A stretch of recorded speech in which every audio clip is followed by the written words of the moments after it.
Well well well well well well, मेरी आवाज clear आ रही है सबको? ये बताओ, मेरी आवाज क्लियर आ रही है बेटा सबको?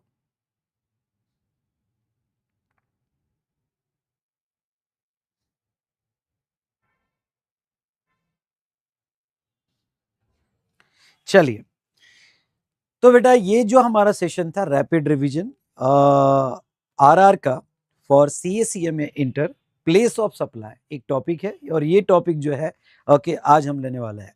सो good evening to all of you. So दोस्तों, ये प्लेस ऑफ सप्लाई जो है टॉपिक आपके लिए इंपॉर्टेंट टॉपिक है।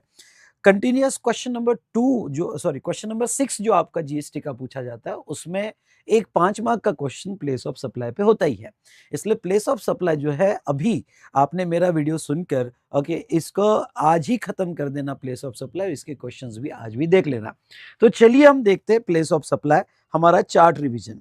आ जाइए चार्ट पे। चार्ट अगर आपके पास होगा तो ये फटाफट रिवाइज कर लेते हैं प्लेस ऑफ सप्लाई।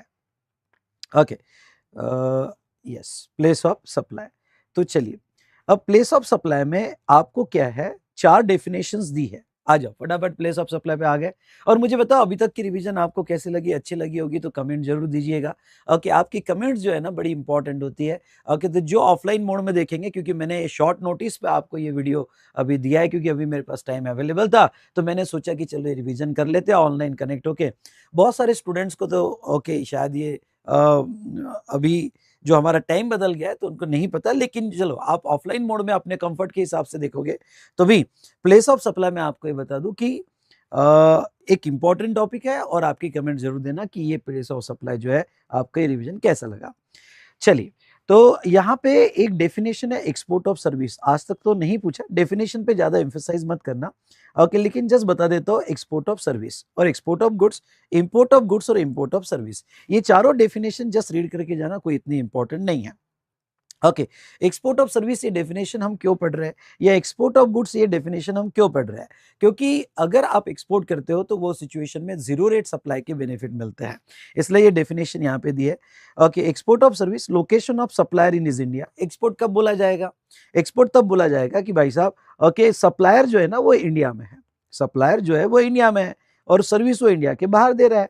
तो सप्लायर इंडिया में है और recipient India outside India, recipient outside India, and place of supply, आपका प्लेस ऑफ सप्लाई भी आउटसाइड इंडिया है। तो आपका प्लेस ऑफ सप्लाई भी आउटसाइड इंडिया है। And amount received in convertible foreign exchange, और इफ अलाउड बाय आरबीआई तो rupees में भी अलाउड है, और supply recipient are not DDP. तो सिंपल वर्ड में एक्सपोर्ट सर्विस कब बोला जाएगा? जब सप्लायर इंडिया का है, रिसिपिएंट इंडिया के बाहर का है, और प्लेस ऑफ सप्लाई इंडिया के बाहर है, तो उसको एक्सपोर्ट ऑफ सर्विस बोला जाएगा। बस, इससे ज्यादा आप एम्फोसाइज मत करना। एक्सपोर्ट ऑफ गुड्स कब बोला जाएगा? तो when goods are taken to a place outside India, जब गुड्स जो है इंडिया के बाहर लेके जा रहे हैं तो उसको एक्सपोर्ट ऑफ गुड्स बोला जाएगा। ये नोट वगैरह कोई आपके इंपॉर्टेंट काम की नहीं है। उसके बाद में इंपोर्ट ऑफ गुड्स की अगर हम बात करें तो कब बोला जाएगा इंपोर्ट ऑफ गुड्स? तो इंपोर्ट ऑफ गुड्स जो है means bringing of goods into India from a place outside India. मतलब इंडिया में बाहर से गुड्स लाना, समझ लो ये यूएस है, और यूएस से गुड्स इंडिया में लाना, bringing into India from a place outside India. तो भाई साहब जब आप इंडिया में गुड्स बाहर से लाओगे ओके तो उसे इंपोर्ट ऑफ गुड्स बोला जाएगा। चलिए, और import of service, import of service मतलब सप्लायर आउटसाइड इंडिया है, रिसिपिएंट इन इंडिया है, और place of supply is in India, तो उसे इंपोर्ट ऑफ सर्विस। ये चारों डेफिनेशन जस्ट रीड करके चले जाना, कोई इतनी इंपॉर्टेंट नहीं है। हाँ, लेकिन अब मैं सेक्शन 9 पे आ जाऊँ। आपको क्या इंपॉर्टेंट है इस चैप्टर में? इस चैप्टर में इंपॉर्टेंट है सेक्शन 9, जिसके ऊपर सवाल पूछा गया है। सेक्शन 10 एक बहुत ही इंपॉर्टेंट सेक्शन जिसके ऊपर कंटिन्यूस क्वेश्चंस आ रहे हैं, और सेक्शन 12। ये 3 सेक्शंस आप मेरे साथ फटाफट रिवाइज कर लो। ओके, 3 सेक्शन मेरे साथ फटाफट रिवाइज कर लो। चलिए, okay, supply in territorial water. अब देखो, एक मैं आपको इनवॉइस का फॉर्मेट बताता हूँ। ओके, जैसे ये हमारा इनवॉइस है, ये ओके अगर आप स्क्रीन पे देख रहे होगे तो ये हमारा टैक्स इनवॉइस है। ठीक है, अब ये जो हमारा टैक्स इनवॉइस है, थोड़ा जूम करके बताओ, तो ये हमारा टैक्स इनवॉइस है। इसमें क्या होता है? ओके, सप्लायर का लोकेशन, आप इनवॉइस में यहाँ पे सप्लायर, ओके सप्लायर्स की डिटेल होती है, और यहाँ रिसिपिएंट की डिटेल होती है। ओके, तो यहाँ सप्लायर का जो एड्रेस होता है, सप्लायर का जो एड्रेस होता है वो सप्लायर का लोकेशन माना जाता है, मतलब एलओएस, लोकेशन ऑफ सप्लायर माना जाता है। ओके, ओके, तो जो है सप्लायर का लोकेशन माना जाता है, और आपको बिल में प्लेस ऑफ सप्लाई लिखना पड़ता है, आपका प्लेस ऑफ सप्लाई क्या है।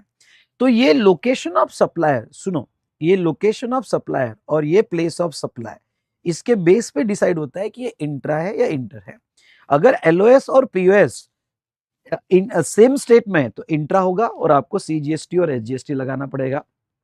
और अगर ये एलओएस और पीओएस डिफरेंट स्टेट में होगा, सुनो मेरी बात, एलओएस और पीओएस डिफरेंट स्टेट में होगा तो वो केस में आपको आईजीएसटी लगाना पड़ेगा। ठीक है, तो ये जो था आपको हम क्या फिक्स कर रहे हैं, प्लेस ऑफ सप्लाई। चलिए अब मैं थोड़ा ये जो सेक्शन 9 है, ये सेक्शन 9 थोड़ा बाद में लेता हूँ, थोड़ा आपको समझने में बाद में आसानी होगी। पहले 10 और 12 ले लेता हूँ। तो आते हैं सेक्शन 10(1) पे। ओके यस, आप में इसमें कर देना, तो अगर चार्ट में नहीं होगा तो इसको 10(1) कर देना, सेक्शन 10(1), शायद 10 है आपके इसमें प्रिंटेड कोई स्टूडेंट के इसमें, तो उसको 10(1) कर देना। Place of supply of goods other than imported और एक्सपोर्ट गुड्स। हाँ, गुड्स अगर आपने सप्लाई किया, मतलब आपका सप्लाई है और वो सप्लाई गुड्स का है, सुनो वो सप्लाई गुड्स का है, तो इसका पीओएस कैसे फिक्स करेंगे, हमें बिल इनवॉइस में तो पीओएस लिखना पड़ेगा ना, तो पीओएस कैसे फिक्स करेंगे, तो इसके लिए इन्होंने सेक्शन 10(1) में क्लॉज ए, क्लॉज बी, उसके बाद में क्लॉज सी, सी ए, डी और ई, इतने क्लॉजेस इन्होंने सेक्शन 10(1) में दिए हैं। और ये क्लॉजेस बहुत इजी है, लर्न करके चले जाना। अगर आपको याद आ जाए तो सेक्शन 10(1) ए, इसके ऊपर आपके एग्जाम में पिछले 4 अटेम्प्ट से कंटिन्यूअस क्वेश्चन आ रहा है, इसलिए ये चैप्टर आपने इग्नोर नहीं करना है। अब जब आप जो है वो क्या कहते हैं, involve the movement of goods, यानी जब आप सप्लाई कर रहे हो और सप्लाई में मूवमेंट है गुड्स की, ओके मूवमेंट है गुड्स की, फिर गुड्स की मूवमेंट सप्लायर कर रहा हो, रिसिपिएंट कर रहा हो या transporter, in short goods move हो रहा है। मे बी सप्लायर ने कस्टमर के प्लेस पर पहुंचा के दिया होगा कि भाई साहब आप ऑर्डर दे दो, हम हमारे प्लेस आपके प्लेस तक पहुंचा के देंगे, पर गुड्स मूव हो रहा है। या रिसिपिएंट लेके जा रहा है, एक्स वर्क्स कॉन्ट्रैक्ट है, एक्स फैक्ट्री है और रिसिपिएंट फैक्ट्री गेट से है, शॉप से लेके जा रहा है, या ट्रांसपोर्टर। इन शॉर्ट मूवमेंट कोई भी करे, आपको क्या याद रखना है, गुड्स में मूवमेंट है। अगर गुड्स में मूवमेंट है तो प्लेस ऑफ सप्लाई क्या, अब ध्यान से देखना, प्लेस ऑफ सप्लाई आपको क्या है, location of goods where the movement of goods terminate for delivery to the recipient. Okay, मतलब जहां आपकी गुड्स की मूवमेंट, सुनना, जहां आपकी गुड्स की मूवमेंट टर्मिनेट होगी for delivery to recipient, okay, तो वो प्लेस ऑफ सप्लाई माना जाएगा। मतलब समझ लो महाराष्ट्र है, ओके, और महाराष्ट्र से गुड्स गुजरात जा रहा है और गुड्स में मूवमेंट है, सेलर महाराष्ट्र का है, ट्रक में लोड कर दिया और इस ट्रक में लोड करके ये ट्रक जो है कहाँ जा रहा है, गुड्स गुजरात, और गुड्स की मूवमेंट मूवमेंट जो टर्मिनेट हो रही है, ओके, ये मूवमेंट टर्मिनेट हो रही है कहाँ पे, तो गुजरात में। तो अगर मूवमेंट टर्मिनेट हो रही है गुजरात में तो प्लेस ऑफ सप्लाई कहाँ पे होगा, गुजरात। तो हमारे टैक्स इनवॉइस में हम क्या देखेंगे कि भाई सप्लायर जो है वो महाराष्ट्र का है, ओके, और रिसिपिएंट का एड्रेस कहाँ है वो इतना इंपॉर्टेंट नहीं, कहाँ, तो आपका place of supply as per section 10 क्या है, तो प्लेस ऑफ सप्लाई कभी भी मन से मत डिसाइड करना, वो सेक्शन 10 या 12 से फिक्स करना। तो आपका place of supply as per section 10 क्या आ रहा है वो बड़ी इंपॉर्टेंट है। तो सेक्शन, भाई गुड्स में मूवमेंट है, जो भी आपने समझ लो टेलीविजन बेचा, टेलीविजन बेचा तो गुड्स कहाँ मूव हो रहा है, तो गुड्स की मूवमेंट जो है गुजरात जा रही है, तो गुजरात जा रही है तो प्लेस ऑफ सप्लाई आपका गुजरात होगा, और गुजरात होगा तो लोकेशन ऑफ सप्लायर महाराष्ट्र और प्लेस ऑफ सप्लाई गुजरात होगा, तो वो केस में आपका आईजीएसटी लगेगा आपके इनवॉइस में। तो ऐसे केस में गुड्स की मूवमेंट जहां टर्मिनेट होगी फॉर डिलीवरी, ओके, वो उसका प्लेस ऑफ सप्लाई माना जाएगा। ओ भाई साहब, जितने भी स्टूडेंट कनेक्टेड है, बहुत शॉर्ट नोटिस में मैं ये लेक्चर ले रहा हूँ, पर बताओ जितने भी स्टूडेंट कनेक्टेड है, अगर कनेक्टेड हो गए तो क्लॉज ए टाइप करो, मेरे साथ कम्युनिकेट करो। चलो भाई साहब, ये तो हमने देख लिया। उसके बाद में आते हैं B, build to ship to model, ये बहुत इंपॉर्टेंट है। Okay, B build to ship to model, ये आपके लिए बहुत इंपॉर्टेंट है। तो ये build to ship to model क्या होता है, ओके, देखो यहाँ पे एक चीज समझना, अभी इससे रिलेटेड हम क्वेश्चंस भी देखेंगे बाद में, लेकिन मैं एक समझ लो, आपको क्या होगा कि एक person, bill to ship to आपको ड्रॉ करना है तो ड्रॉ कर सकते हो। यहाँ पे एक रजिस्टर्ड पर्सन होगा जिसको हम नॉर्मल में थर्ड पर्सन कहते हैं, ओके, थर्ड पर्सन कहते हैं, और एक सप्लायर होगा और एक रिसिपिएंट होगा, एक सप्लायर होगा और एक रिसिपिएंट होगा, ठीक है। तो सप्लायर और इन दोनों का कॉन्ट्रैक्ट हुआ है और रिसिपिएंट इन दोनों का कॉन्ट्रैक्ट हुआ है। तो इसमें क्या होता है बिल टू शिप टू में, ओके, सप्लायर इनवॉइस, पहला इनवॉइस थर्ड पर्सन को देता है, ओके, इनवॉइस 1 कहूं तो थर्ड पर्सन को देता है, और यहाँ पे शिप टू इसको कर देता है, रिसिपिएंट को, शिप टू रिसिपिएंट को कर देता है, और फिर जो जिसके डायरेक्शन पे, ओके, क्योंकि ये उसको डायरेक्शन देता है, ये रजिस्टर पर्सन इसको डायरेक्शन देता है कि डायरेक्ट शिफ्ट टू कर दो। ये डायरेक्शन वर्ड बड़ा इंपॉर्टेंट है, जिसके डायरेक्शन पे शिफ्ट हुआ है। और दूसरा इनवॉइस यहाँ बनता है। ओके, दूसरा इनवॉइस यहाँ बनता है। तो यहाँ दो इनवॉइस बनते हैं। तो भाई साहब दो इनवॉइस में दो प्लेस ऑफ सप्लाई आएंगे। तो लॉ क्या कहता है? लॉ कहता है कि अगर इस सप्लायर ने बिल टू इसको किया होगा और शिप टू इसको किया होगा, तो जो इसका पहला इनवॉइस बनेगा, ओके, ये bill to ship to clause B में जाएगा। ओके, तो ये इनवॉइस का प्लेस ऑफ सप्लाई क्या होगा? ओके, ये इनवॉइस का प्लेस ऑफ सप्लाई क्या होगा? तो लॉ ये कहता है, देखो, तो पहला जो इनवॉइस है उसका place of supply principal place of business of third person, यानी ये जो थर्ड पर्सन है इसका प्लेस ऑफ बिजनेस कहां पे है? ओके, तो अगर उसका प्लेस ऑफ बिजनेस दिल्ली होगा तो place of supply Delhi. Okay, जैसे एग्जांपल के तौर पे, ओके, एग्जांपल के तौर पे यहाँ पे हम जब इनवॉइस में प्लेस ऑफ सप्लाई फिक्स करेंगे, सॉरी, इनवॉइस में प्लेस ऑफ सप्लाई हम फिक्स करेंगे, भाई सप्लायर ने ये दिया रिसिपिएंट का, और ship to ship to R को दिया है। ओके, एड्रेस शिप टू मतलब एड्रेस ऑफ डिलीवरी आर की है, तो बिल टू शिप टू है, तो बिल टू शिप टू होगा। तो हमारा प्लेस ऑफ सप्लाई क्या लेंगे? तो जिसके डायरेक्शन पे, जो थर्ड पर्सन है जिसके डायरेक्शन पे हमने ओके शिप टू किया है, उसका प्रिंसिपल प्लेस ऑफ बिजनेस का है, वो आपका प्लेस ऑफ सप्लाई होगा। तो जब भी आप जो है ना ओके इंटरस्टेट इंट्रास्टेट डिसाइड करो और प्लेस ऑफ सप्लाई के प्रॉब्लम आए, तो पहले एलओएस और बाद में पीओएस। पीओएस आपका प्रिंसिपल प्लेस ऑफ बिजनेस आएगा। चलिए, प्रिंसिपल प्लेस ऑफ बिजनेस आपका प्लेस ऑफ सप्लाई आ गया। उसके बाद में नेक्स्ट मैं आपको ये कहूं, principal place of business of third person on whose direction goods are supplied to recipient. Okay, ये लेना। तो चलिए, इसका तो हम क्लॉज बी में फिक्स कर देंगे प्लेस ऑफ सप्लाई, मतलब इसका पीओएस अगर मैं फिक्स करने जाऊं तो इसका पीओएस, भाई साहब, इसका पीओएस जो है, पहले इनवॉइस का पीओएस आपका 10-1, ओके, 10-1 बी में फिक्स होगा।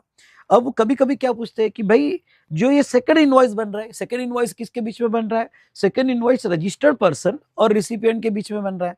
तो ये सेकंड इनवॉइस रजिस्टर्ड पर्सन और रिसिपिएंट के बीच में बन रहा है, तो ऐसे केस में ध्यान से सुनिएगा, ऐसे केस में इसका पीओएस कैसे फिक्स करेंगे?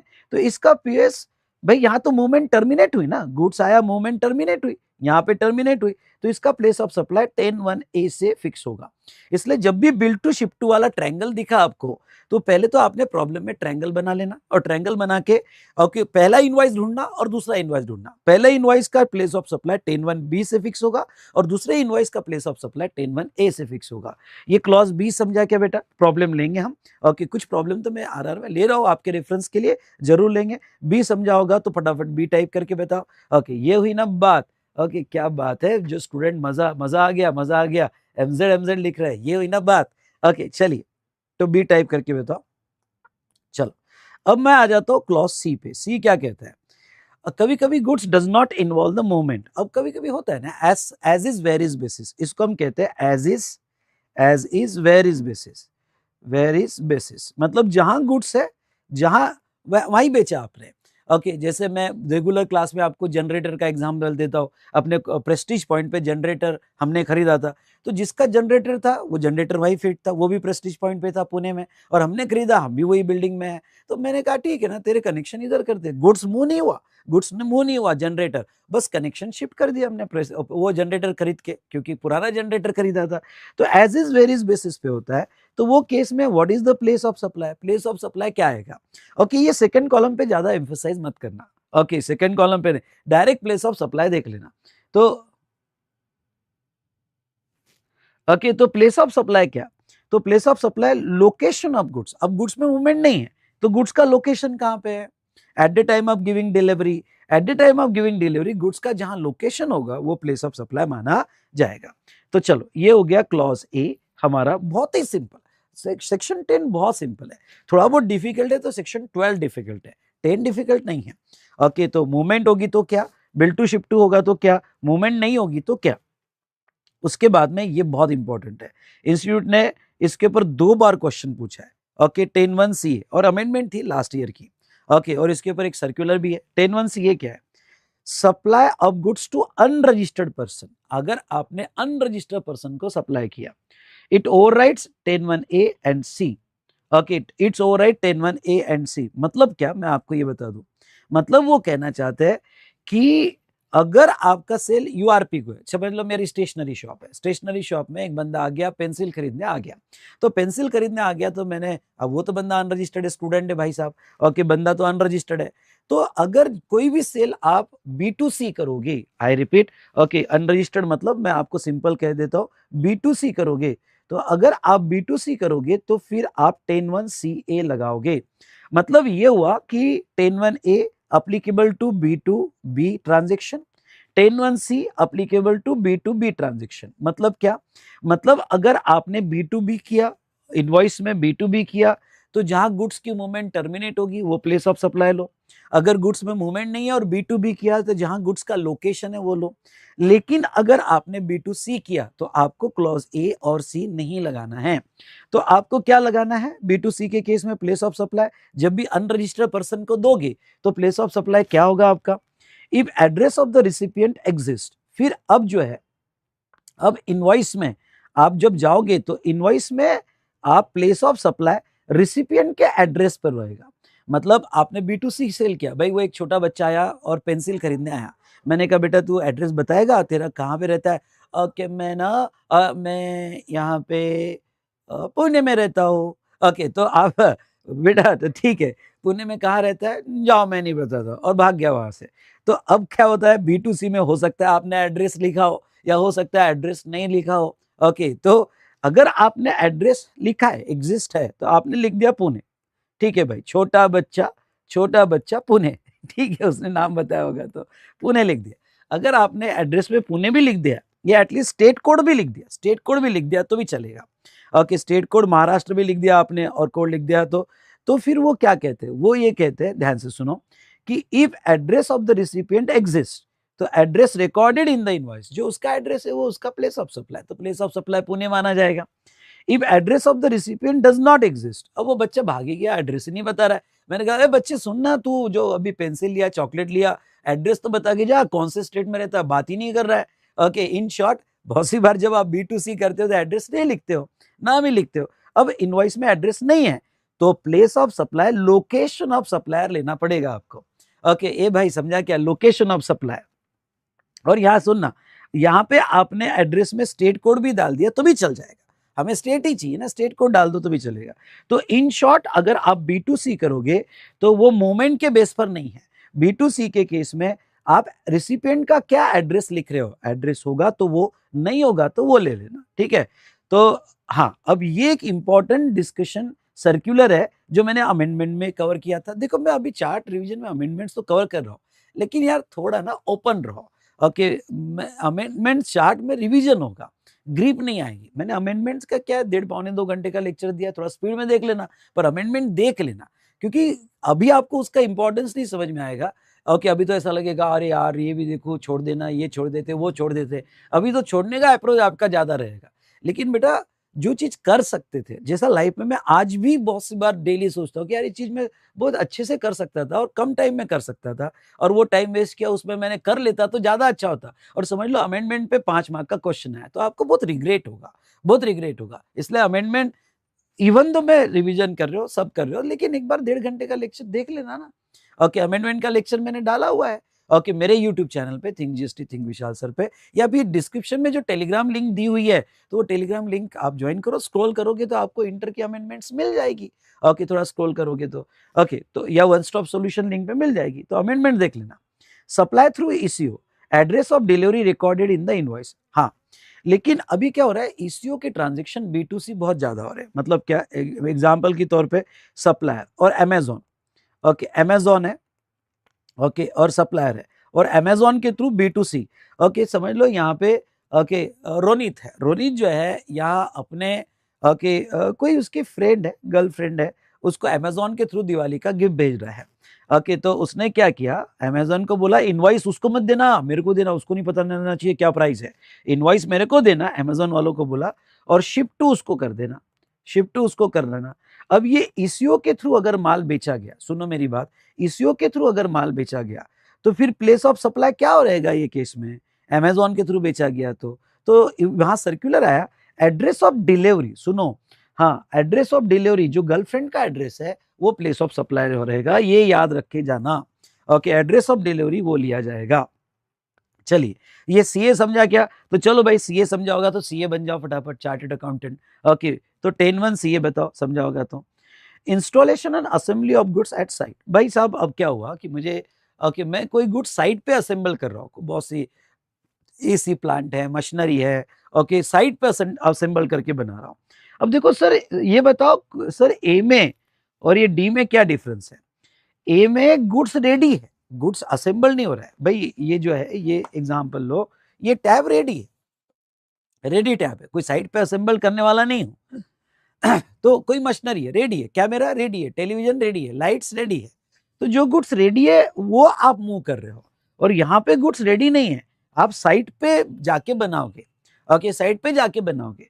तो अगर गुड्स कोई असेंबल इंस्टॉल एट साइट होगा तो ये तो कॉमन सेंस पे है। प्लेस ऑफ सप्लाई क्या होगा? प्लेस ऑफ सच इंस्टॉलेशन और असेंबली। ओके, तो अगर आप गुजरात में जाके साइट पे बना रहे हो तो जहां आप इंस्टॉल करोगे वो आपका प्लेस ऑफ सप्लाई लिया जाएगा। तो प्लेस ऑफ इंस्टॉलेशन और असेंबली। उसके बाद में ई। ओके, तो ई वाला क्लॉज क्या है? Good supplied on board a conveyance including vessel और एयरक्राफ्ट, ट्रेन और मोटर व्हीकल। ओके, तो कन्वेंस पे सप्लाई हो रहा है। समझ लो आपको, आप ट्रेन में जा रहे हो और ट्रेन में आराम से बैठे हो, सुबह सुबह हो गई, ओके ट्रेन में हो, और उधर से आता है कोई बोलता है इच्छा वाला इच्छा। ओके, तो चलो मजाक कर रहा हूँ। ओके, तो आप जो है ट्रेन में जा रहे हो, और ट्रेन में जाके फिर जो है आपको ओके गुड्स बेचा जा रहा है, टॉयज बेचे जा रहे हैं, बुक्स बेचे जा रहे हैं।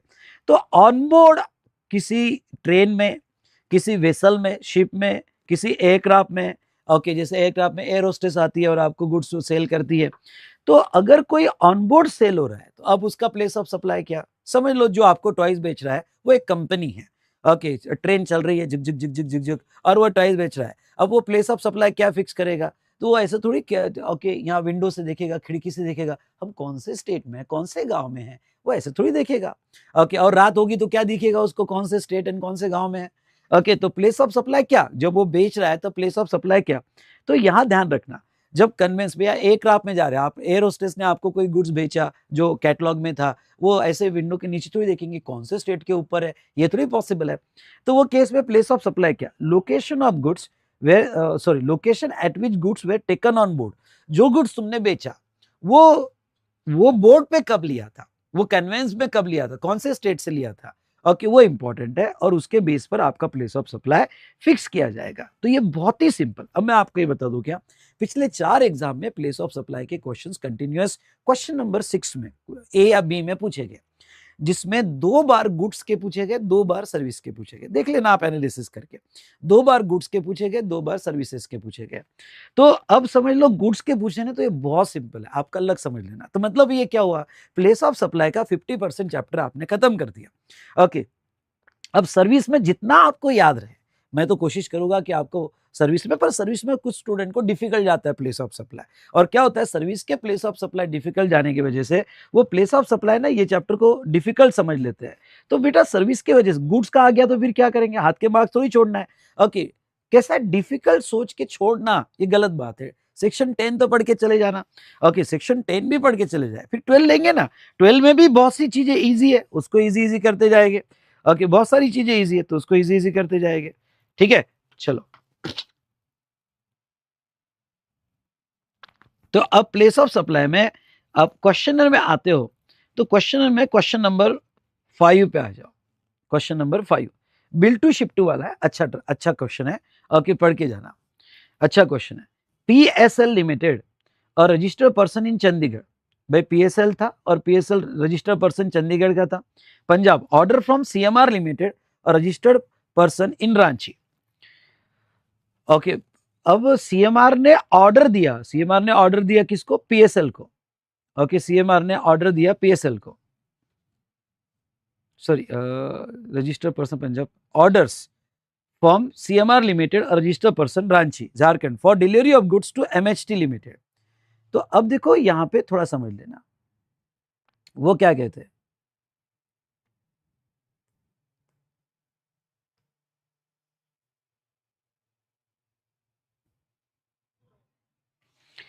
देखो यहां पे पहले ट्रायंगल बनाओ। ट्रायंगल कैसे बनेगा, पीएसएल लिमिटेड रजिस्टर्ड बंदर इन Chandigarh Punjab orders. Okay,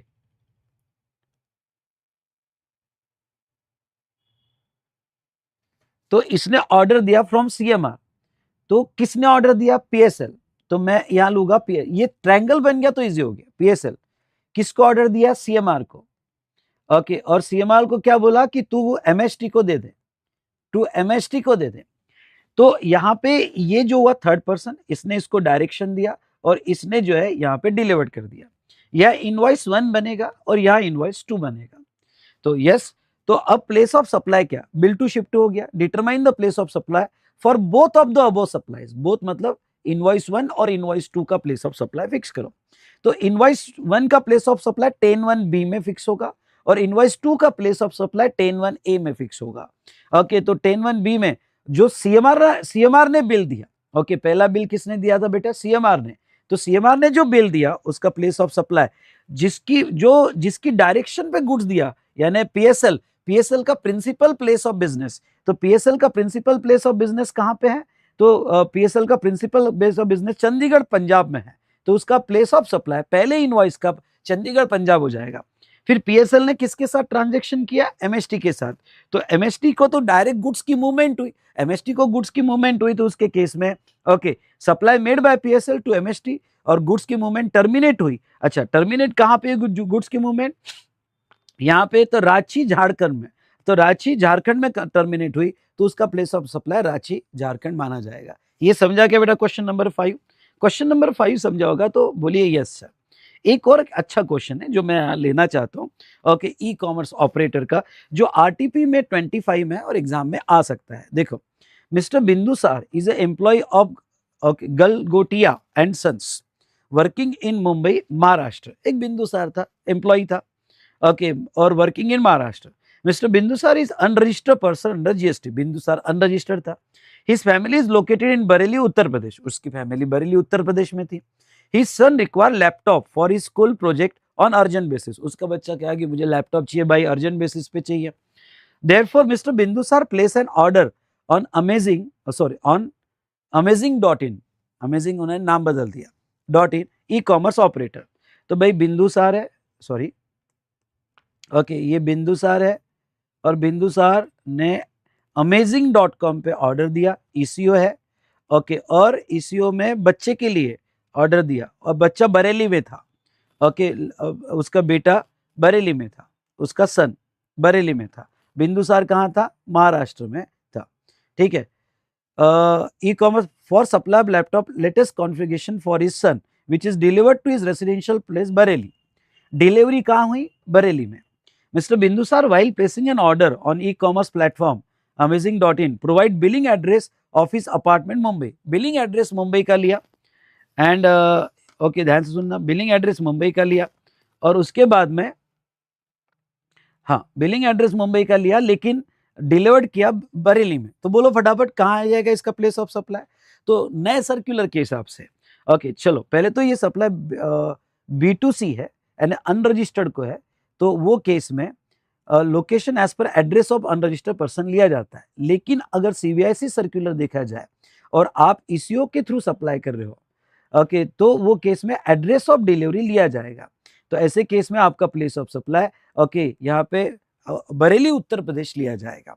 okay, ये इंपॉर्टेंट है, बरेली उत्तर प्रदेश आपका प्लेस ऑफ सप्लाई होगा। ओ भाई साहब, समझा क्या आपको? बोलो फटाफट, समझा क्या?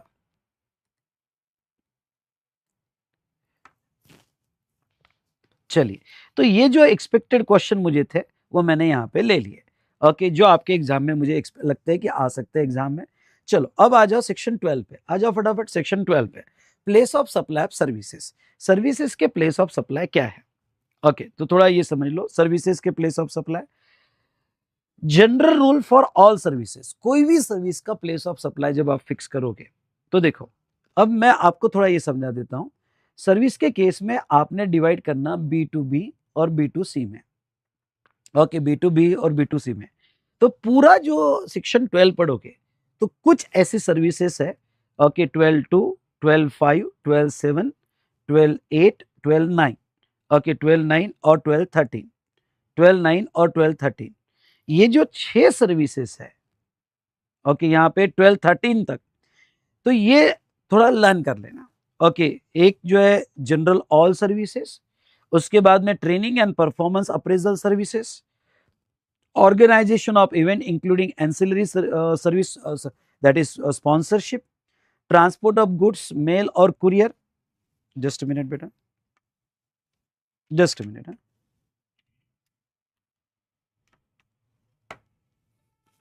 ठीक है, तो ट्रांसपोर्ट ऑफ गुड्स, मेल और कुरियर, पैसेंजर ट्रांसपोर्ट सर्विस और इंश्योरेंस सर्विस। इसकी कोई मेमोरी टेक्निक बनती है तो वो भी बना लेना। ये जो 6 सर्विसेज है, जो मैं आपको 6 कैटेगरी बता रहा हूँ, ओके, ये 6 कैटेगरी बता रहा हूँ, ये डिवाइड करना प्लेस ऑफ सप्लाई के लिए B2B और B2C। अगर ट्रांजेक्शन B2B होगा और B2C होगा तो इसके लिए प्लेस ऑफ सप्लाई क्या होगा। तो अब लॉ क्या कहता है कि अगर ये 6 कैटेगरी में आपकी सर्विस आ रही है, B2B होगा तो बिल्कुल सोचना भी मत, B2B होगा तो location of such registered recipient, okay, जो मतलब ऑल 6 केसेस में ओके, रजिस्टर्ड रिसिपिएंट का जो हमने एड्रेस दिया वही प्लेस ऑफ सप्लाई होगा, दैट्स ऑल। फॉर एग्जांपल मैं थोड़ा आपको और अच्छे से समझाऊं तो समझ लो ये इनवॉइस है, ये इनवॉइस में मैंने जो है, ये आपका इनवॉइस है, ठीक है, ये आपका इनवॉइस है, और ये इनवॉइस में मैंने सर्विस, ये सप्लायर है और सप्लायर जो है महाराष्ट्र का है, सप्लायर जो है महाराष्ट्र का है, और रिसिपिएंट जो है, रिसिपिएंट यहाँ पे ओके एड्रेस है गुजरात का, ओके, और ये रजिस्टर्ड एड्रेस है, और ट्रांजैक्शन B2B है, मतलब रिसिपिएंट का GSTN भी है, सर्विस है ट्रेनिंग सर्विस, सर्विस है ट्रेनिंग सर्विस, आप ट्रेनिंग सर्विस दे रहे हो या कोई भी सर्विस, एग्जांपल लो, ओके, जनरल उनमें सारी सर्विसेज ट्रेनिंग सर्विस होगी, तो आपका प्लेस ऑफ सप्लाई किसके ऊपर होगा, जो आपने रिसिपिएंट का रजिस्टर्ड एड्रेस लिखा, रिसिपिएंट का रजिस्टर्ड एड्रेस गुजरात का लिखा आपने, तो आपका प्लेस ऑफ सप्लाई इधर आपको गुजरात लिखना पड़ेगा, ओके। B2B होगा तो एक ही है, ओके, जो भी आपने रजिस्टर्ड पर्सन का, जो बायर रिसिपिएंट रजिस्टर्ड पर्सन का एड्रेस लिखा वही आपका प्लेस ऑफ सप्लाई माना जाएगा, ओके, प्लेस ऑफ सप्लाई माना जाएगा। तो ये 1 हो, ओके, ये वाली हो, ये वाला हो, ये वाला हो, ये वाला हो, ये वाला हो, या 12 13 तक हो, तो B2B के केस में location of such registered person ही माना जाएगा। हाँ, लेकिन B2C होगा तो थोड़ा आपको लर्न करना पड़ेगा, ओके, और डिफरेंट केसेस में डिफरेंट प्लेस ऑफ सप्लाई होगा। अब लॉ क्या कहता है, section 12(2) general rule for all services, कोई भी आपकी सर्विस हो जो आगे 12(3) और 14 में कवर नहीं होती हो, मतलब इंडिया की सारी सर्विसेज, जितनी भी service what ever the name, अगर वो नीचे सब क्लॉजेस में कवर्ड नहीं है, यानी ये जनरल है, जनरली जब भी कोई क्लाइंट आपके पास आया और नीचे के सब क्लॉजेस में वो कवर्ड नहीं है, तो जनरली आपका प्लेस ऑफ सप्लाई क्या होगा, B2B होगा, तो मैंने बता दिया। B2C होगा इफ एड्रेस ऑफ R मतलब recipient exist on record, okay, तो address of recipient R exist on record, address आपने इनवॉइस में लिखा है तो लोकेशन ऑफ रिसिपिएंट, अगर एड्रेस लिखा है तो location of recipient, and if address of recipient does not exist on record, address आप का नहीं है, ओके, तो location of supply, location of supply, simple way में, ओके। तो address of the recipient, okay, address of recipient exist on record, तो location of recipient लिया जाएगा, नहीं है तो लोकेशन ऑफ सप्लायर लिया जाएगा, दैट्स ऑल, सिंपल वे में, ओके। ये B2C के केस में ये सर्कुलर रीड कर लेना, कोई इतना इंपॉर्टेंट नहीं है, ऑनलाइन सर्विसेज से रिलेटेड एड्रेस वगैरह देना जरूरी है, तो ये आपने रीड कर लेना।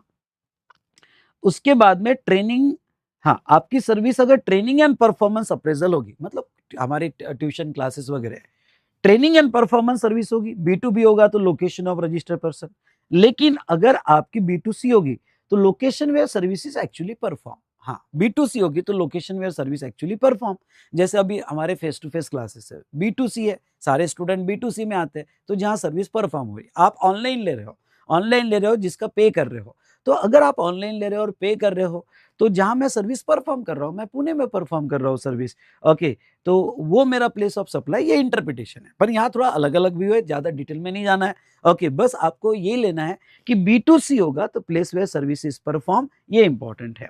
उसके बाद में organisation of event including ancillary services like sponsorship, okay, event management companies, आपको लिखना होगा तो लिख देना, इसमें कौन से आते हैं, तो इवेंट मैनेजमेंट कंपनीज जो इवेंट मैनेज करते हैं, ओके, तो जो इवेंट मैनेज करते हैं तो उसको कहते हैं हम ऑर्गेनाइजेशन ऑफ इवेंट, ख्याल रखना, कि कोई आपका इवेंट ऑर्गेनाइज करके दे रहा है इंक्लूडिंग स्पॉन्सरशिप। अब उस इवेंट के लिए अगर कोई स्पॉन्सरशिप भी होगी तो उसके लिए भी। बी टू बी होगा तो location of such registered person, और बी2सी होगा, सुनो, बी2सी होगा तो place where event is actually held. हाँ, तो जहां इवेंट एक्चुअली होगा, ऑर्गेनाइजेशन इवेंट में जहां इवेंट एक्चुअली होगा, ओके, वो प्लेस ऑफ सप्लाई लिया जाएगा। And if event is held outside India, लेकिन अब आपका इवेंट आउटसाइड इंडिया है, बी2सी में है, और बी2सी मतलब कोई मैरिज फंक्शन है, और मैरिज फंक्शन में आपका इवेंट आउटसाइड इंडिया है, तो वो केस में फिर जहां इवेंट होगा वो नहीं, ओके, वो केस में लोकेशन ऑफ रेसिपिएंट लिया जाएगा। समझ लो आपका इवेंट मैरिज दुबई में हो रहा है, तो ओके, फिर वो नहीं, दुबई नहीं लिया जाएगा, फिर ओके, लोकेशन ऑफ रेसिपिएंट, समझ लो मुंबई का बंदा है, तो लोकेशन ऑफ रेसिपिएंट आपका प्लेस ऑफ सप्लाई लिया जाएगा। ठीक है, इससे रिलेटेड कुछ इंपॉर्टेंट क्वेश्चन देखेंगे, और आज ही आपने अपना क्वेश्चनर कंप्लीट कर लेना। ओके, उसके बाद में रूल 5, ये इतना इंपॉर्टेंट नहीं, रीड करके चले जाना, कि अगर मल्टीपल स्टेट में होगा, अगर बहुत सी बार क्या होता है, आप इवेंट ऑर्गेनाइज करते हो और आपका इवेंट एक सिंगल कॉन्ट्रैक्ट में, इवेंट मुंबई में है, फिर दिल्ली में है, ओके, आप ऑर्गेनाइज कर रहे हो, फिर कोलकाता में है, और आप ऑर्गेनाइज कर रहे हो इवेंट्स को, और अलग अलग स्टेट में होगा, मल्टीपल स्टेट में होगा, तो आपको ईच स्टेट में place of supply as per GAAP principle देखना पड़ेगा। सर ज्यादा अच्छे से नहीं समझा, रूल 5 पढ़ने की कोई जरूरत नहीं है, ओके, छोड़ देना rule 5, not relevant for inter level, okay, या रीड करके चले जाना। ठीक है, रूल 12 सेक्शन 12(8), ओके, 12(8) क्या कहता है, अगर आपकी सर्विस ट्रांसपोर्टेशन ऑफ गुड्स होगी, मतलब GTA, railway, aircraft, okay, GTA service होगी, और मेल या कुरियर वाली सर्विस होगी, देखो बी टू बी होगा तो location of such registered person, लेकिन ओके, बी2सी होगा, सुनो, बी2सी होगा तो location at which goods are handed over to the transporter. समझ लो कि मैं पूना से भेजना चाहता हूँ दिल्ली, और मैंने अपने गुड्स हैंड ओवर किए पूना में ट्रांसपोर्टर को, कि देख भाई दिल्ली लेके जा, तो जहां गुड्स मैं हैंड ओवर कर रहा हूं वो मेरा प्लेस ऑफ सप्लाई लिया जाएगा। सुनना, ओके, तो जहां गुड्स मैं हैंड ओवर कर रहा हूं वो मेरा प्लेस ऑफ सप्लाई लिया जाएगा, और ट्रांसपोर्टेशन इंडिया के बाहर होगा तो 12(2) लग जाएगा, अरे जनरल रूल लग जाएगा। चलो, तो जहां हैंड ओवर होगा, ओके, कुरियर में जहां कुरियर हैंड ओवर होगा वो प्लेस ऑफ सप्लाई लिया जाएगा। ओके, अब देखो ये प्लेस ऑफ सप्लाई ना फ्रीक्वेंट रिवीजन में लेना, सेक्शन 12 के, ओके, हर वीक में एक बार देखना, और इसका क्वेश्चन साथ साथ में हर 15 दिन में एक बार देखना, तो ये आपके दिमाग में फिट हो गए। अगर आप सोचोगे एक बार पढ़ने से मेरा हो जाएगा, पॉसिबल नहीं है। कुछ ऐसे चैप्टर है, आरसीएम, एग्जम्पशन और प्लेस ऑफ सप्लाई, ये 3 चैप्टर आपको फ्रीक्वेंट रिवीजन में लेने ही पड़ेंगे। उसके बाद में पैसेंजर ट्रांसपोर्ट सर्विस, मतलब आपकी सर्विस अब पैसेंजर ट्रांसपोर्ट है, हो सकता है आप बस से लेके जा रहे हो सकता है रेलवे से लेके जा रहे हो सकता है बाय एयर लेके जा रहे हो सकता है शिप से लेके जा रहे हैं, कोई भी मोड से लेके जाए, पैसेंजर ट्रांसपोर्ट सर्विस होगी, तो place where passenger embark on the conveyance for continue journey. Embark मतलब जहां से वो बैठा, जैसा आप ट्रेन में जा रहे हो तो आप बैठ रहे हो, समझ लो दिल्ली से, तो प्लेस ऑफ सप्लाई दिल्ली। अगर आप बैठ रहे हो यहाँ पे, ओके, जयपुर से, तो प्लेस ऑफ सप्लाई जयपुर।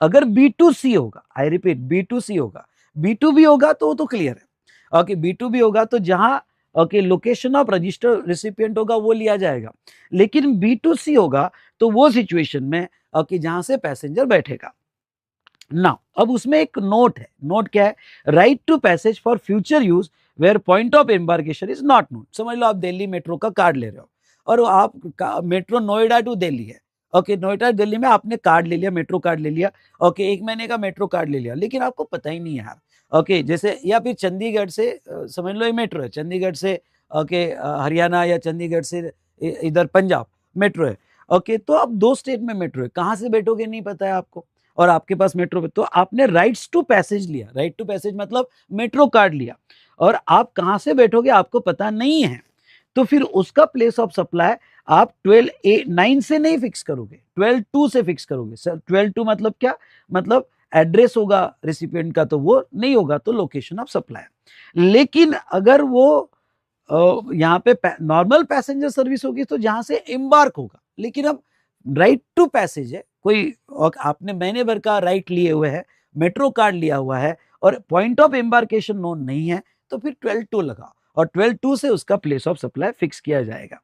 उसके बाद में इंश्योरेंस सर्विस होगी, इंश्योरेंस सर्विस में बी2बी होगा, ओके, इंश्योरेंस सर्विस में बी2सी, ओके, और B2B होगा तो location of registered person, location of registered person वो लिया जाएगा। लेकिन B2C होगा तो location of recipient on the records of insurance company वो लिया जाएगा। ओके, तो location of recipient on the records of insurance company वो लिया जाएगा, मतलब रिसिपिएंट का क्या, इंश्योरेंस कंपनी के रिकॉर्ड में एड्रेस क्या है वो लिया जाएगा। तो ये जो 6 कैटेगरी है, पहली तो ओपन कैटेगरी है, कोई भी services except covered under this clauses, मतलब लगभग सारे सर्विस का प्लेस ऑफ सप्लाई 12(2) से फिक्स होता है, अगर वो स्पेसिफिकली नीचे कवर्ड नहीं होगी तो ये जो कैटेगरी है यहाँ पे, ओके, इसको बस यहाँ तक ही, इसको B2B और B2C में डिवाइड करना। और तो जब भी आप प्रॉब्लम देखोगे तो पहले देखना कि ये 6 कैटेगरी में आ रहा है क्या। तो ये 6 कैटेगरी आपको लर्न करनी पड़ेगी या इसका कोई आपको मेमोरी टेक्निक बनाना पड़ेगा। तो ये 6 कैटेगरी में आ रहा है तो B2B B2C में डिवाइड करना। लेकिन अब इसके अलावा जो मैं आगे पढ़ाऊंगा, इसके अलावा आगे देखो क्या वो क्या कहते हैं इसमें। अब ओके, आप ले लो 12(3) ले लो या 12(4) ले लो या 12(6), 10, 11 जो भी आगे पढ़ा होगा, इसमें आपको B2B और B2C में डिवाइड नहीं करना है। ओके, आपको B2B और B2C में डिवाइड नहीं करना है। तो अब देखो 12(3) क्या कहता है। 12(3) इंपॉर्टेंट एग्जाम के हिसाब से पढ़ के जाना। ओके, 12(3) बहुत अच्छे से पढ़ के जाना। 12(3) क्या कहता है, service directly related to immovable property. अब बहुत सी कंस्ट्रक्शन सर्विस है, बहुत सारी जो भी सर्विसेज इमूवेबल प्रॉपर्टी से रिलेटेड है, construction, erection, installation, works contract, okay, जितनी भी सर्विस है, प्लास्टरिंग, पेंटिंग, ओके, टाइलिंग, जितनी भी सर्विसेज है, including agent, real estate agents, experts, lodging in hotel. हाँ, होटल में जैसा होटल में lodging in, accommodation for function है, एंसिलरी सर्विस। थोड़ा आप रेगुलर बुक से डिटेल में पढ़ लेना।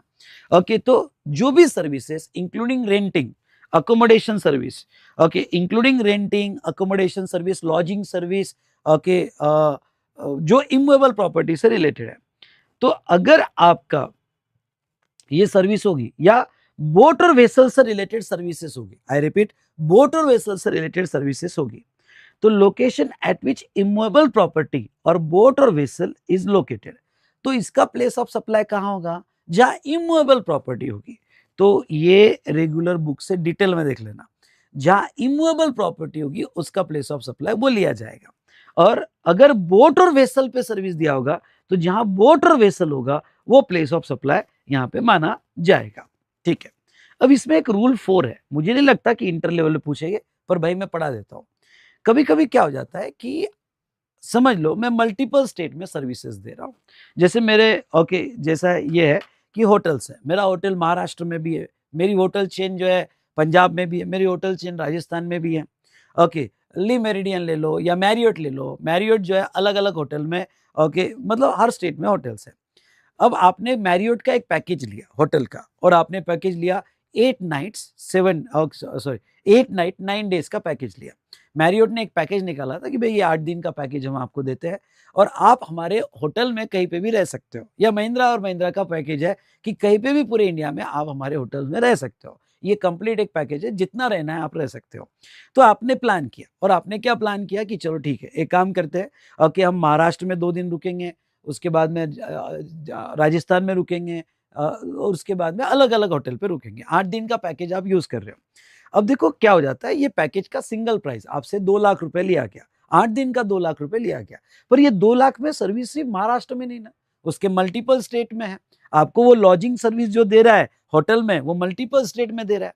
तो अगर आपको लॉजिंग सर्विस वो मल्टीपल स्टेट में दे रहा है, ध्यान से सुनना, लॉजिंग सर्विस अगर आप मल्टीपल स्टेट में दे रहा है, okay, in hotel, in guest house, club, camp site, तो ऐसे सिचुएशन में आपको वो स्टेट वाइज डिवाइड करना पड़ेगा। समझ लो 2 लाख का पैकेज दिया है उसने, और इसमें आपके 8 नाइट्स दिए हैं, 8 नाइट्स दिए हैं, तो आप कहाँ कहाँ रह रहे हो उसके बेस पर ये 2 लाख डिवाइड करने पड़ेंगे और accordingly place of supply fix करना पड़ेगा। समझ लो आप महाराष्ट्र में रहे तो आपका उतने 2 दिन के लिए प्लेस ऑफ सप्लाई महाराष्ट्र, उसके बाद आप जो है राजस्थान में रहे तो उतने 2 दिन के लिए प्लेस ऑफ सप्लाई राजस्थान, अगर आप गुजरात रहे तो उतने के लिए प्लेस ऑफ सप्लाई गुजरात। तो number of nights, okay, underline, number of nights stayed in such property, okay, आप जो है कितने नाइट्स रुके ये प्रॉपर्टी में, उसके बेस पर डिवाइड होगा। बाकी सारे केस में, ओके, जो इमूवेबल प्रॉपर्टी रिलेटेड बाकी सारी सर्विसेज जो होगी, ओके, तो वो केस में एरिया ऑफ इमूवेबल प्रॉपर्टी पे डिवाइड होगा स्टेट वाइज आपको डिवाइड करना पड़ेगा। ओके, लॉजिंग वगैरह सर्विस होगी तो नंबर ऑफ नाइट्स के बेस पे, और बाकी सारी सर्विसेज में आपको एरिया ऑफ इमूवेबल प्रॉपर्टी के बेस पर डिवाइड करना पड़ेगा। और अगर सर्विस बोट या वेसल में होगी, जैसे क्रूज शिप में सर्विस होगी, या आप जम्मू एंड कश्मीर केरला जा रहे हो तो बोट में सर्विस होगी, तो ऐसे केस में time spent in a boat in vessel in east state, मतलब देखो कर्नाटका से केरला जा रही है, कर्नाटका से बोट केरला जा रही है, तो कितना टाइम कर्नाटका में रुकी, कितना टाइम वो केरला में रुकी, उसके बेस पर आपको जो है यहाँ पे प्लेस ऑफ सप्लाई फिक्स करना पड़ेगा। सर ये आएगा क्या, ये फाइनल लेवल पे छोड़ दो, इंटर लेवल पे पढ़ के जाना। इजी अगर आ गया तो आपको लिखते आना चाहिए, बस ऐसे कुछ नहीं यार, सिंपल तो है। ओके, अगर इमूवेबल प्रॉपर्टी में लॉजिंग सर्विस होगी तो नाइट के बेस पर डिवाइड कर दो, बाकी सर्विस होगी तो एरिया बेस डिवाइड कर दो। ओके, और बोट और वेसल में होगा तो टाइम स्पेंड बेसिस पे डिवाइड कर दो, इतना तो भी पढ़ के जाना। चलिए, उसके बाद में रेस्टोरेंट कैटरिंग, पर्सनल ग्रूमिंग। अब ये थोड़ा ये इंपॉर्टेंट है एग्जाम के हिसाब से, इस पे क्वेश्चन पूछते हैं, तो ये स्टार कर देना, ये इंपॉर्टेंट है, एग्जाम में पूछते हैं। अगर आपकी रेस्टोरेंट सर्विस होगी या कैटरिंग सर्विस होगी, personal grooming, fitness, beauty treatment, health services होगी, तो location where services actually perform, learn करना पड़ेगा बेटा। तो रेस्टोरेंट सर्विस होगी तो जहां आपने सर्विस परफॉर्म की वो प्लेस ऑफ सप्लाई लिया जाएगा।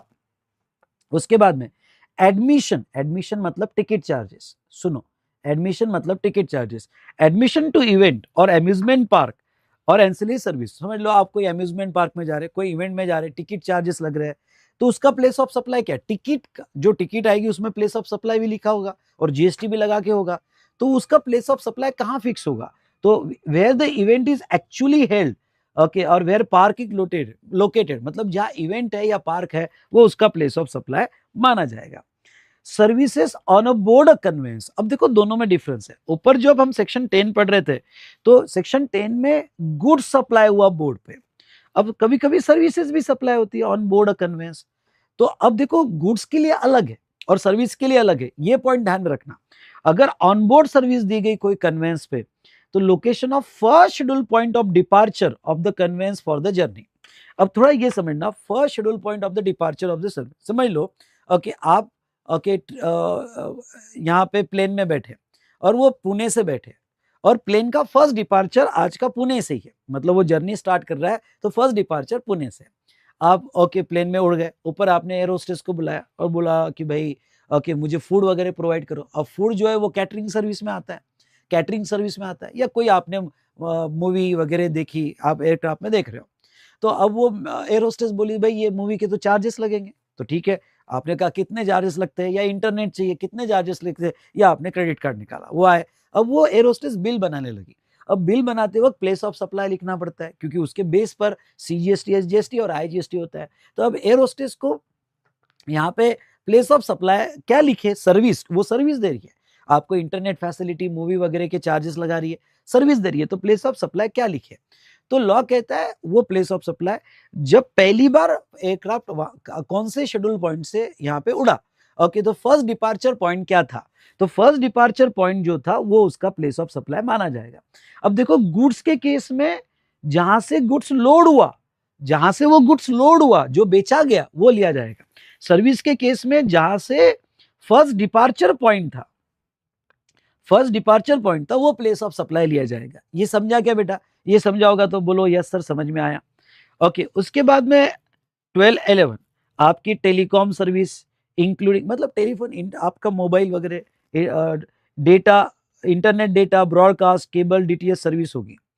अगर फिक्स लीज लाइन होगी तो place where fix line is installed, वो प्लेस ऑफ सप्लाई माना जाएगा। ओके, लीज लाइन होगी तो जहां इंस्टॉल की वो प्लेस ऑफ सप्लाई। आपके पास पोस्टपेड मोबाइल इंटरनेट के साथ होगा या डीटीएच होगा। अगर आपका एड्रेस कंपनी के पास है तो लोकेशन ऑफ रिसिपिएंट, और अगर आपका एड्रेस नहीं है तो लोकेशन ऑफ सप्लायर। अगर company prepaid mobile internet okay through agent बेचती है तो address of the agent place of supply बोला जाएगा। या डायरेक्ट फाइनल सब्सक्राइबर को प्रीपेड मोबाइल बेचती है तो place where voucher is sold, prepaid mobile का जहां वाउचर सेल किया वो प्लेस ऑफ सप्लाई बोला जाएगा। इन ऑल अदर केसेस, बाकी केसेस में अगर रिसिपिएंट का एड्रेस है तो लोकेशन ऑफ रिसिपिएंट, और रिसिपिएंट का एड्रेस नहीं है तो लोकेशन ऑफ सप्लाई वो लिया जाएगा। सिंपल वे में कहूँ क्या, फिक्स लाइन होगी तो जहां इंस्टॉल हुआ। पोस्टपेड के केस में एड्रेस तो होता ही है, तो पोस्टपेड के केस में अगर कस्टमर का एड्रेस है तो वो उसका प्लेस ऑफ सप्लाई, नहीं है तो लोकेशन ऑफ सप्लाई। प्रीपेड जब कंपनी बेचती है तो डायरेक्ट आपको बहुत सी बार एजेंट के थ्रू बेचती है, तो एजेंट का एड्रेस डायरेक्ट आपको बेचा तो जहां आपको बेचा गया वो। और बाकी सारी केसेस में एड्रेस है तो लोकेशन ऑफ रिसिपिएंट, नहीं है तो location of supply. Rule 6 multiple line pen पर मत पढ़ो, रूल 6 छोड़ देना। ओके, ये पढ़ने की जरूरत नहीं है। ओके, कुछ इंपॉर्टेंट जिसपे आपने फोकस देना चाहिए वही पढ़ना।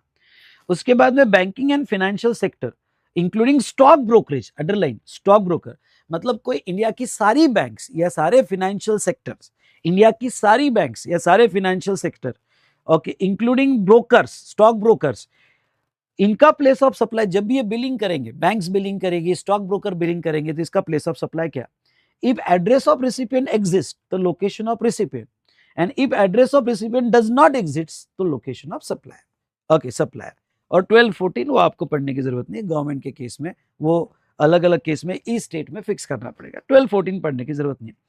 अगर आप इस चैप्टर को ऐसा देखोगे कि 10 बहुत इजी, इसके मार्क्स पक्के जाना, 12 में पहले 6 बहुत इजी जिसके ऊपर सबसे ज्यादा पूछते हैं, इसके बाद में बचे हुए जितना आपसे पढ़ना होता है, जैसा पढ़ना होता है पढ़ लेना। ओके, इसमें बाकी बचे हुए में इमूवेबल प्रॉपर्टी और रेस्टोरेंट वाला भी आपने कर लिया तो भी बहुत हो गया, तो भी बहुत हो गया। ओके, तो इन शॉर्ट ज्यादा यहाँ पे 12 का टेंशन मत लेना, लैंग्वेज में ज्यादा मत जाना। ओके, तो चलिए अब मैं थोड़े कुछ क्वेश्चंस अगर यहाँ पे मैं रेफर करूँ सेक्शन 12 के, जो मुझे लगता है कि आपके हिसाब से मैंने डिस्कस करने चाहिए, तो चलिए मैं आता हूँ एक क्वेश्चन पे, and that question number 17। Okay, आपके सामने चार्ट है, पहले आप चार्ट से ही प्रैक्टिस करो, सडनली याद करने की कोशिश मत करना, चार्ट से ही प्रैक्टिस करो, सडनली याद करने की कोशिश मत करना। 17 देखो, what would be the place of supply, आपका प्लेस ऑफ सप्लाई क्या होगा? Of services provided by event management company, event management company मतलब ऑर्गेनाइजेशन ऑफ इवेंट। जाओ ऑर्गेनाइजेशन ऑफ इवेंट में, वो पहले 6 में आ जाती है, organisation of event, event management company for organising sporting event for sport federation which is held in multiple state. Okay, तो which is held in multiple state. तो पहले तो इवेंट मैनेजमेंट कंपनी मैं आपको बता दूं,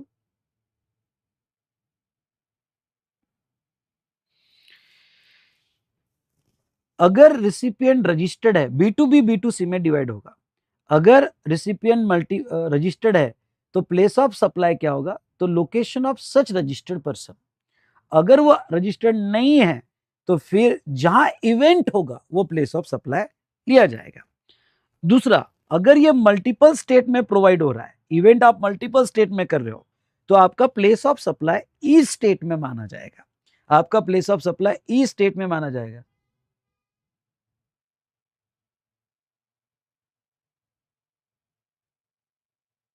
ओके, तो आप अगर आपने मल्टीपल स्टेट में दी तो आपको state wise place of supply fix किया जाएगा, और वहां पे रूल 5 के हिसाब से आपको वैल्यू स्टेट वाइज अपोर्शन करनी पड़ेगी as per generally accepted accounting principle. आपको स्टेट वाइज वैल्यू अपोर्शन करनी पड़ेगी। मैंने ये क्वेश्चन क्यों लिया, मॉक टेस्ट पेपर बार बार पूछा जा रहा है, और ये 25 के मॉक टेस्ट पेपर में पूछा जा रहा है, एग्जाम में आने के, स्टडी मैट में भी है, तो एग्जाम में आने के चांसेस है। तो ख्याल रखना, यहाँ पे मल्टीपल, आपको ये सेकंड और थर्ड पॉइंट, मल्टीपल स्टेट में अगर सर्विस दिया तो आपको स्टेट वाइज बाइफरगेट करना पड़ेगा, और आपकी ये प्रोपोर्शनेट वैल्यू आपके जनरली एक्सेप्टेड अकाउंटिंग प्रिंसिपल से ली जाएगी। और भाई साहब क्वेश्चन नंबर 17 समझा क्या? समझा होगा 17 तो बोलो यस सर। फिर आ जाओ, ये आरटीपी जैन 25 का क्वेश्चन है, जो एक्सपेक्ट है, मैं एक्सपेक्ट कर रहा हूं 26 में आ सकता है, प्लेस ऑफ सप्लाई पे एक क्वेश्चन रहता ही है। क्वेश्चन नंबर 19 देखो, determine place of supply in each of the following cases. Mister Joy, a unregistered person of Kolkata, West Bengal, send a courier through Kolkata. सबसे पहले तो ये गुड्स है या सर्विस है? तो कुरियर है, ओके, मतलब सर्विस है, कुरियर है मतलब सर्विस है, गुड्स होगा तो सेक्शन 10, ओके, और सर्विस होगा तो section 12। Okay, through Kolkata, West Bengal, based on Mohan courier agency to his sister in Mumbai, Maharashtra. अब देखो कुरियर एजेंसी है, और कुरियर एजेंसी ने मिस्टर जॉय जो अनरजिस्टर्ड पर्सन का प्लेस कुरियर भेजा, तो अब कुरियर किस में आता है? पहले 6 में कुरियर आ जाता है। देखो ट्रांसपोर्टेशन ऑफ गुड्स मेल और courier, transportation of goods mail और कुरियर आ जाता है पहले 6 में। तो पहले 6 में अगर ये आ जाता है तो ये B2B B2C में डिवाइड होता है। अब ये B2C अनरजिस्टर्ड को दिया, अनरजिस्टर्ड को दिया तो जहां से कुरियर हैंड ओवर किया तो इसका प्लेस ऑफ सप्लाई क्या आएगा? Place of supply, place where, okay देखो अगर ये B2, एक मिनट, हाँ तो अगर ये कुरियर है B2B होगा तो रजिस्टर्ड को दिया होगा तो लोकेशन ऑफ रजिस्टर्ड पर्सन, और अनरजिस्टर्ड को दिया होगा तो place where the goods are handed over for transportation, place where the goods are handed over for transportation. तो ऐसे केस में ओके भाई ये बंदे ने कहाँ हैंड ओवर किया? कोलकाता में।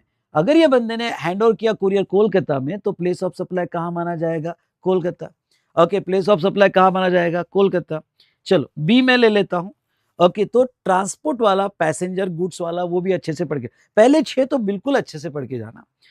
Okay Lakhan Singh transport private limited, a goods transport agency, again transport service है in Noida Uttar Pradesh, is hired by Ram trade link, Ram trade link recipient है, जीटीए सप्लायर है, registered supplier of New Delhi. तो भाई लखन सिंह का रिसिपिएंट जो है राम, ओके वो रजिस्टर्ड है, रजिस्टर्ड है तो सवाल ही नहीं, ट्रांसपोर्टेशन ऑफ गुड्स होगा और वो रजिस्टर्ड है तो place of supply location of recipient के बेस पर फिक्स होगा। सुनो place of supply location of recipient के बेस पर फिक्स होगा। ओके तो ये हमने देखा 19। उसके बाद में बेटा एक और क्वेश्चन है 23 जो मैं एक्सपेक्ट कर रहा हूं। 23 पे आ जाओ। Mister Karan Mumbai take a postpaid mobile connection, postpaid mobile connection लिया in Mumbai from the service provider okay Ferisa limited and gives his residence address at Mumbai address. अब देखो पोस्टपेड लिया और उसका एड्रेस दिया हुआ है, उसका एड्रेस दिया हुआ है तो फिर तो सवाल ही नहीं, उसका billing address he place of supply होगा मुंबई, तो उसका बिलिंग एड्रेस, अगर एड्रेस दिया है तो लोकेशन ऑफ रेसिपिएंट, अगर एड्रेस नहीं होगा तो लोकेशन ऑफ सप्लाई, तो उसका प्लेस ऑफ सप्लाई लिया जाएगा।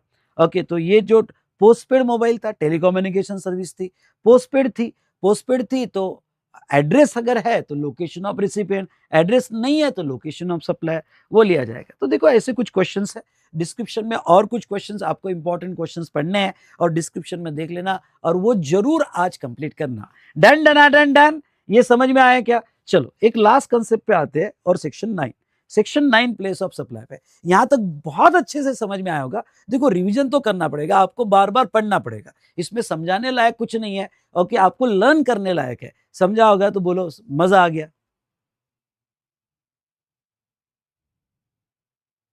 ओके बोलो मजा आ गया। चलिए उसके बाद में सप्लाई इन टेरिटोरियल वाटर, ध्यान से सुनना, सप्लाई इन टेरिटोरियल वाटर। अब देखो notwithstanding to anything contain in this act.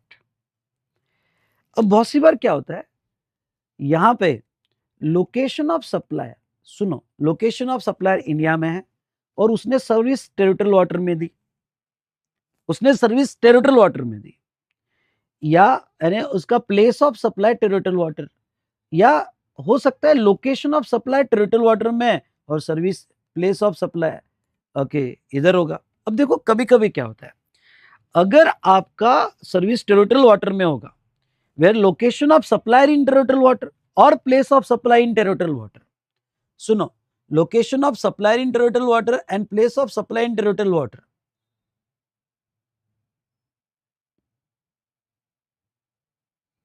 Okay नहीं नहीं बेटा रिकॉर्डेड नहीं है, रिकॉर्डेड नहीं है, मैं लाइव ले रहा हूँ। ओके और बहुत मैंने सडनली 5 मिनट पहले ही लिंक डाली है। ओके क्योंकि मेरे पास टाइम था तो मैंने कहा चलो ये चैप्टर मैं आपको रिवाइज कर दूं। तो अगर आपका लोकेशन टेरिटोरियल वाटर में है सप्लायर का, या place of supply territorial water में आ रहा है, तो उसका स्टेट कौन सा लिया जाएगा? तो एलओएस और POS shall be deemed to be in the coastal state और UT where the nearest point appropriate base line is located. मतलब क्या? मतलब अगर location of supply territorial water में तो उसका स्टेट कौन सा, तो जो नियरेस्ट कोस्टल लाइन का स्टेट होगा वो स्टेट लिया जाएगा। या आपका place of supply territorial water में तो जो नियरेस्ट कोस्टल लाइन का है वो बेस लिया जाएगा।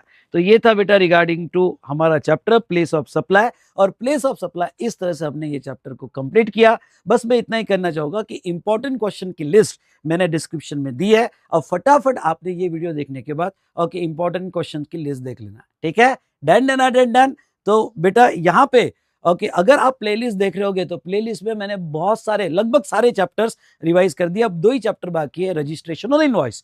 वो रजिस्ट्रेशन और इनवॉइस चैप्टर अब जैसे मुझे टाइम मिलेगा ओके टेलीग्राम चैनल से कनेक्टेड रहना, मैं आपको डाल दूंगा, क्योंकि मेरे बहुत सारे कमिटमेंट्स अभी पेंडिंग है। ओके तो जैसे ही मुझे टाइम मिलेगा मैं डाल दूंगा। ओके प्लीज मैसेज मत करो कब आएगा, आने वाले 10 दिन में कभी न कभी मैं वो 2 चैप्टर डाल दूंगा। ओके यानी लाइव ले लूंगा। ओके पर ये एक चैप्टर इंपॉर्टेंट था, आज ही इसको कंप्लीट करना और आज ही इसको यहाँ पे रिवाइज करके क्वेश्चन सॉल्व करना।